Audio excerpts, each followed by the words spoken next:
Buenas noches, apreciados participantes. Eh, Está pautado para el desarrollo de esta actividad síncrona una revisión de algunos contenidos muy interesantes que nos van a permitir ver el presente y futuro de la política. La identidad y la politización, intelectualización. Les, les traigo estos contenidos y para ello estoy utilizando un, una cita, una cita de Arendt donde dice que la política es el espacio de la aparición, el lugar donde se revela quiénes somos y qué podemos hacer juntos. El objetivo sería analizar las tensiones que estos ejes imponen a las teorías y estructuras democráticas tradicionales.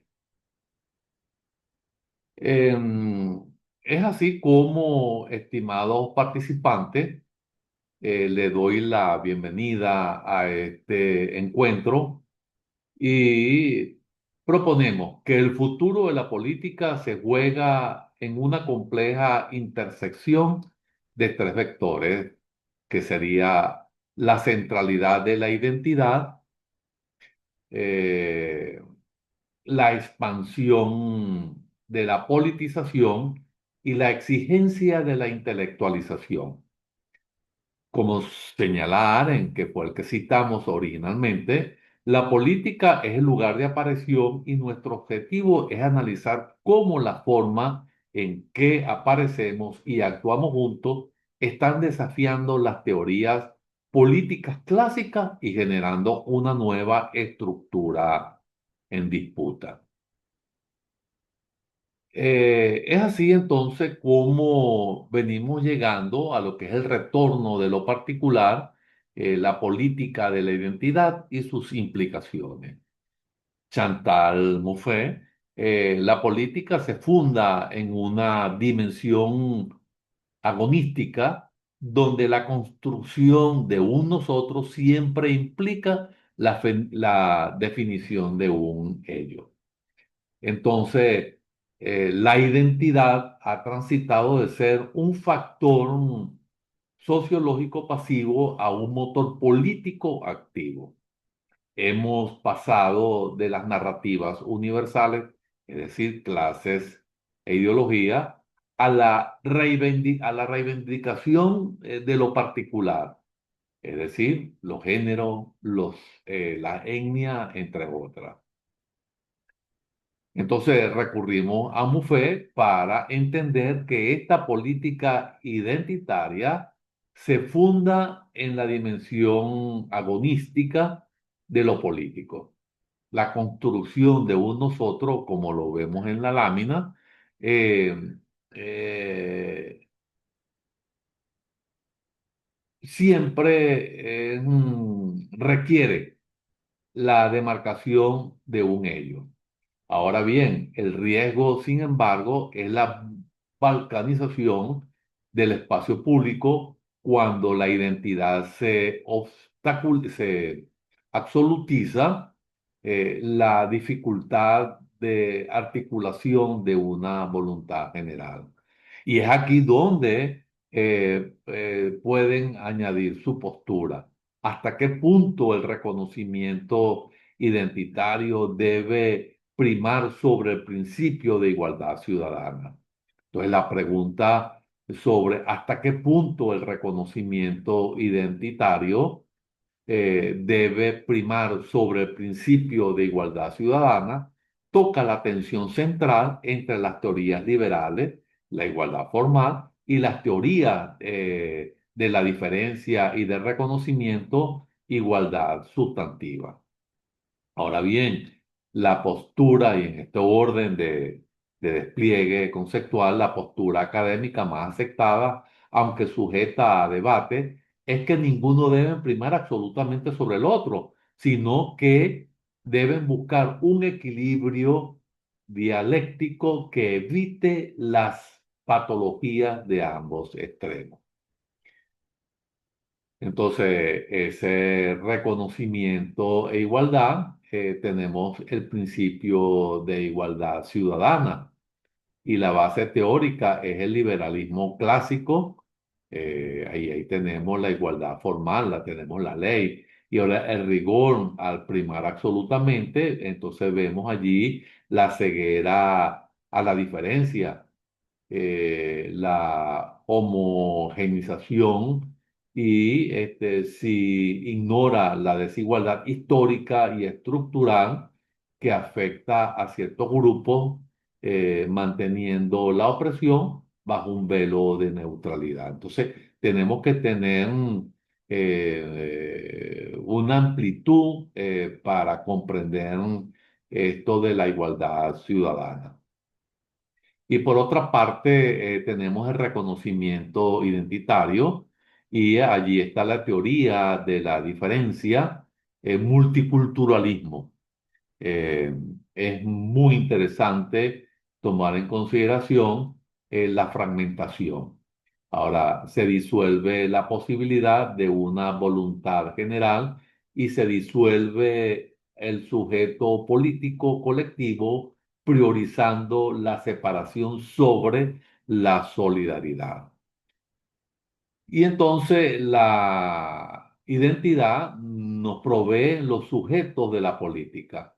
Ahora veamos cómo la politización ha expandido los objetos de la política.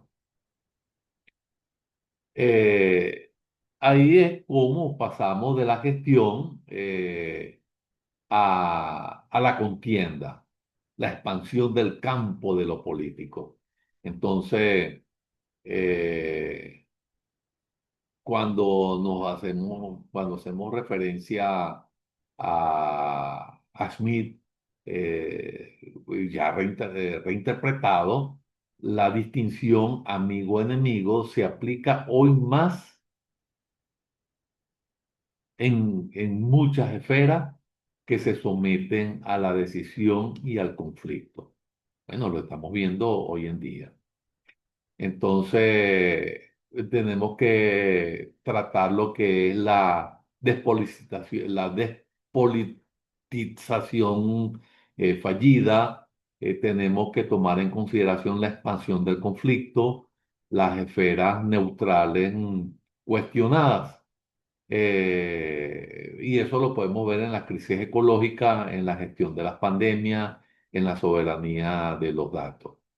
Entonces, eh, este eje se refiere a la reintroducción de la contienda y a la decisión en esferas que el discurso liberal, neoliberal, habla o había hablado intentando depositar, eh, regalándolas a la administración técnica. Ahora bien, recurriendo a Smith, como lo hemos hablado, vemos que la esencia de lo político, la contienda radical, impregna hoy esferas antes consideradas neutras, el clima, la salud pública, la tecnología, entre otros. Entonces, el fracaso de la despolitización ha generado una intensificación de la praxis política en la vida cotidiana y así todo es potencialmente político. Entonces, es una reflexión que podemos hacer aquí. ¿Es esta expansión de lo político un signo de evitabilidad democrática o una amenaza de la inestabilidad constante del orden institucional? Eh, eh, Podemos decir que es una pregunta central para la teoría política contemporánea y la respuesta académica más rigurosa es en ambas cosas. Ahora bien, la expansión de lo político o politización es un signo ambivalente que revela la vitalidad democrática latente, pero que a su vez genera una amenaza real de inestabilidad constante para las formas institucionales preexistentes. Y entonces, continuando con el recorrido, ahí vemos que si la política se expande a todas las esferas, exige una mayor sofisticación en el manejo del discurso. Y esto nos lleva al tercer eje, que es la intelectualización. Cuando nos vemos en ese eje, ahí vemos el poder del concepto, la razón expertocrática y la lucha de la definición. Y Habermas es, es el ideal para citarlo, ¿no? Entonces, la política requiere una acción comunicativa libre de dominación, pero la intelectualización puede derivar en una colonización del mundo de las vías por sistemas expertos. Entonces, la intelectualización implica la creciente demanda de racionalidad, evidencia científica y complejidad conceptual. En la justificación de la acción política, entonces, podemos decir, idealmente, Habermas diría que esto conduce a una acción comunicativa más soportada, más apuntalada. Entonces, sin embargo, tiene un doble filo. Puede degenerar en espertocracia porque la política se reduce al gobierno de lo que sabe marginando al ciudadano común. Hoy, el poder simbólico reside en la capacidad de marcar y nombrar la realidad. Ahora bien, la lucha es por la hegemonía de los conceptos. Aquí es clave su visión. ¿Cómo debe el teórico político desconstruir la retórica tecnocrática sin caer en el anti-intelectualismo? Y esta es la tensión fundamental que aborda el rol intelectual de la era de la expertocracia. El teórico político debe de construir la retórica tecnocrática adoptando una postura intelectual orgánico-crítico que articule la complejidad sin denominar la razón. Ahora, cuando hablamos de la desconstrucción sin el antiintelectualismo, el teórico político debe emplear tres estrategias interconectadas para desafiar la hegemonía tecnocrática sin rechazar el rigor intelectual. Y la primera es develar la ideología en la es decir, en la tecnocracia. Entonces, este, ahí Bourdieu y Facul, el objetivo no es criticar la ciencia o los datos en sí mismos, sino exponer cómo el lenguaje técnico, econometría, algoritmo, modelos de riesgo, entre otros, se utiliza como una forma de poder para despolitizar las decisiones. Y entonces ahí vamos a tener la acción. La acción es demostrar que todo modelo técnico contiene premisas ideológicas y opciones normativas. Un ejemplo de ello es la elección de una variable sobre otra, la priorización de la eficiencia sobre la equidad. Entonces, el teórico revela la contingencia de lo que se presenta como necesidad objetiva. Y tenemos allí ahora la traducción no la traducción, traducir la complejidad de Habermas, ¿no? Entonces, el antiintelectualismo surge como el discurso académico, eh, cu- eh, surge cuando el discurso académico se vuelve eh, ininteligible para lo que debemos. Entonces, el teórico debe servir como traductor entre el lenguaje especializado y la esfera política. Y entonces aquí, ¿cuál es la acción? La acción es democratizar la comprensión de los conceptos complejos, el funcionamiento de los algoritmos de vigilancia o la lógica del ajuste fiscal. Ahora bien, esto no es simplificar, sino clarificar las implicaciones éticas y políticas para que puedan ser sometidas a un debate público racional. Y como tercer aspecto, entonces tenemos reivindicar la razón práctica. Entonces ahí tenemos a Aristóteles y tenemos a Arendt. Entonces la tecnocracia eleva la razón instrumental, el cómo lograr un fin a la cima, marginando la razón práctica, la deliberación, perdón, sobre los fines que queremos lograr.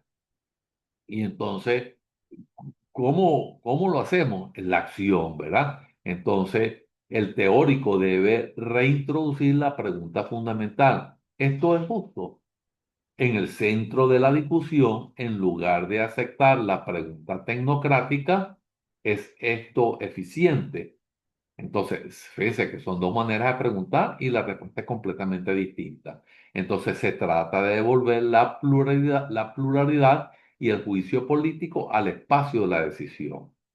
De esta manera, el teórico ejerce una crítica que es altamente intelectual, analiza la estructura del conocimiento y a la vez profundamente democrática, habilita la crítica ciudadana. Y entonces, una vez que hemos analizado las fuerzas por separado, ahora la clave está en ver la tensión que genera cuando colisionan en el campo político actual. Y entonces, así pasamos a lo que es la síntesis y sus tensiones.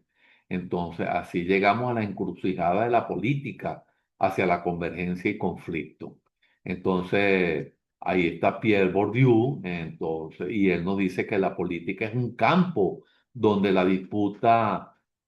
donde se disputa el capital simbólico. La tensión se da entre la lógica efectiva y la lógica racional. Entonces, así llegamos a la encrucijada que le estoy diciendo de la política, la convergencia y el conflicto. Entonces, la política ya sabemos que es un campo, como se desprende ahí de la lámina, donde se disputa el capital simbólico. La tensión se da entre la lógica efectiva y la lógica racional.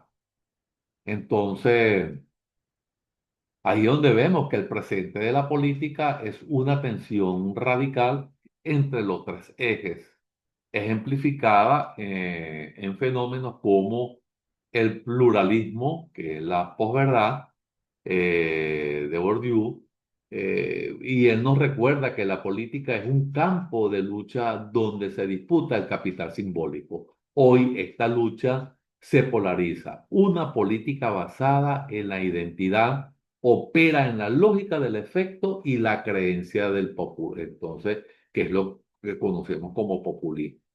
Y choca frontalmente con la lógica de la intelectualización que opera como la evidencia y el dato, que no es otra cosa que la estatocracia. Entonces, el conflicto ya no es sobre política, sino sobre definiciones mismas de la realidad y la fuente de la autoridad legítima. Así como hicimos anteriormente, entonces les invito a considerar, ¿es posible mediar esta tensión, efecto, razón, o estamos condenados a la polarización permanente en el campo político?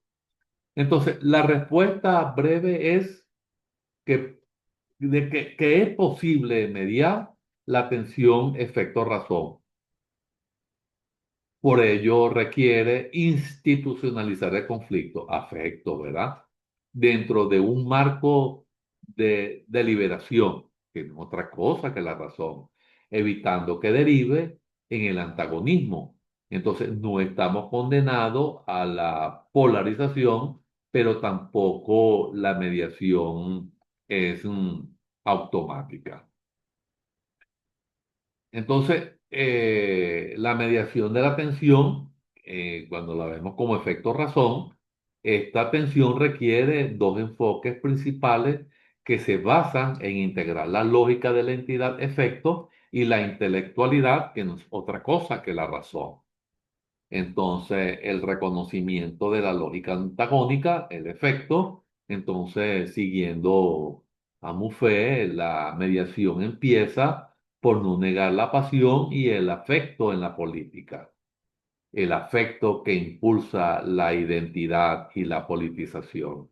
Debe ser reconocido como la fuente de vitalidad democrática. Ahora bien, el objetivo no es eliminar el conflicto, sino transformarlo en un antagonismo destructivo donde el otro es un enemigo a anular,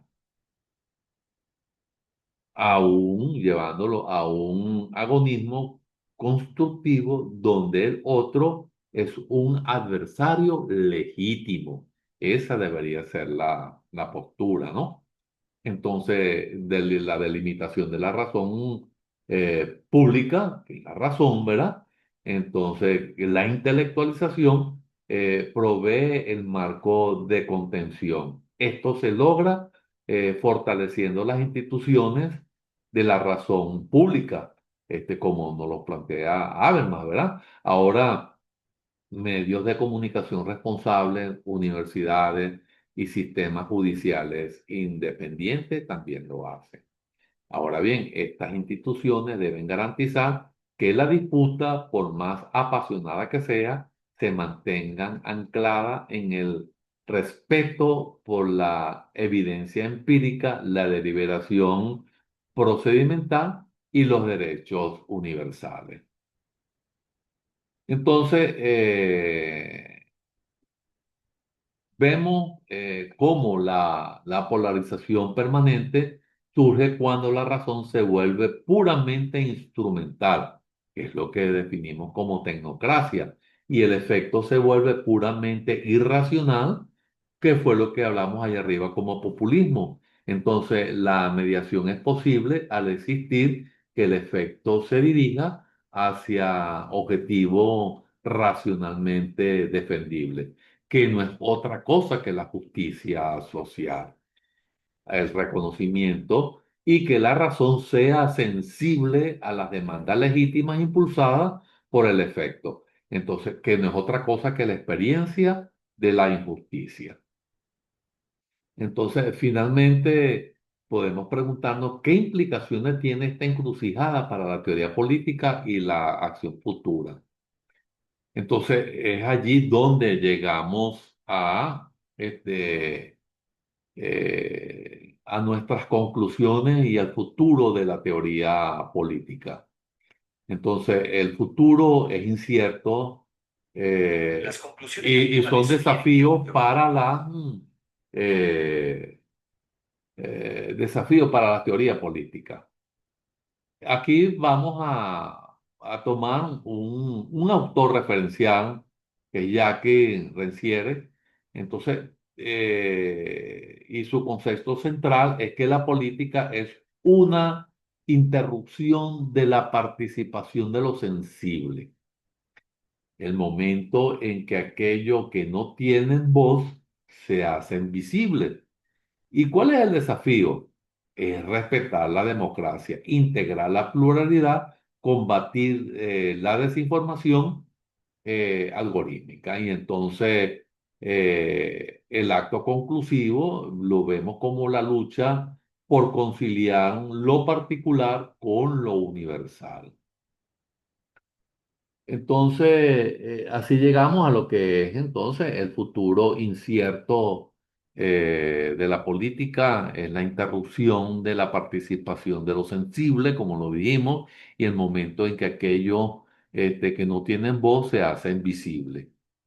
Y ya vimos el desafío y el acto conclusivo es la lucha por reconciliar lo particular con lo universal. Entonces podemos decir que el futuro de la política será la gestión de esta complejidad aumentada. Tomamos a Rancière para recordar que el futuro es la continua interrupción de la participación de lo sensible, donde los nuevos sujetos, que sería la identidad, buscan visibilidad, que no es otra cosa que la politización.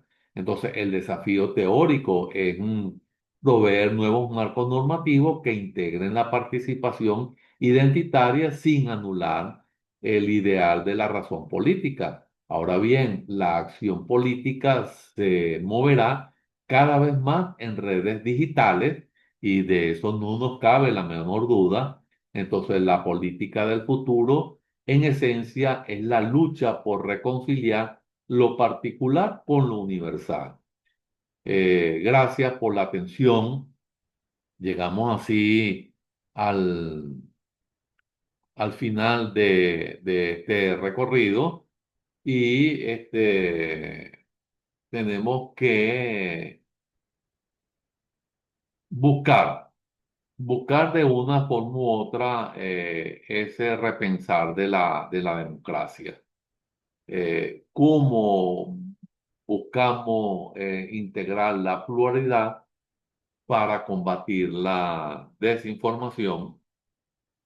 Y eso es muy importante porque en un momento determinado, eh,